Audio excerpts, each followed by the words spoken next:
ஆக்சுவலாக இது கோவில் கிடையாது. இந்த இடம் பேர் வந்து நிதிவன். வன்னா வனம்ன்றது தான் நிதிவன்னு சொல்கிறாங்க நினைக்கிறேன். அதனால தான் ஃபுல்லாக ஜங்கிள் மந்திர்னு சொல்லுவாங்க இது. அதனால தான் வந்து சுற்றி வேலி போட்டு நம்ம வந்து அதுக்குள்ளே நடந்து போயிட்டு இருக்கோம். சைட்லலாம் பார்த்தீங்கன்னா செடி மரங்கள்லாம் நிறைய இருக்குது.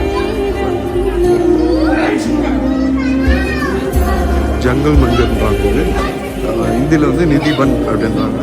ஸோ இது வந்து 5 o'clock 5:30 போல் க்ளோஸ் பண்ணிடுவாங்க. ஏன்னா ஸ்டில் இனி வரைக்கும் வந்து ராதாவும் கிருஷ்ணாவும் வந்து இங்கே தான் டான்ஸ் ஆடுவாங்கன்ற மாதிரி சொல்கிறாங்க. ஸோ இந்த நிதிவனும் வந்து ஒரு சீக்ரெட்டான பிளேஸாக தான் கன்சிடர் பண்ணுறாங்க. ஏன்னா இங்கே ராதாவும் கிருஷ்ணாவும் டெய்லி டான்ஸ் ஆடுவாங்கன்ற மாதிரி ஐதீகம். அதே மாதிரி ஈவினிங் ஆர்த்தி முடிஞ்சதுக்கப்புறம் இங்கே யாருமே இருக்க மாட்டாங்க. ஃபுல்லாக க்ளோஸ் பண்ணிடுவாங்க. ஈவினிங் ஆர்த்தி இருக்க தான் பார்க்க முடியும். ஈவினிங் ஆர்த்தி எப்போ நடக்கும்னா சன்செட் ஆனோடனே நடக்கும்னு சொல்கிறாங்க. This is also one of the secret place, Vrindavan சொல்லுவாங்க.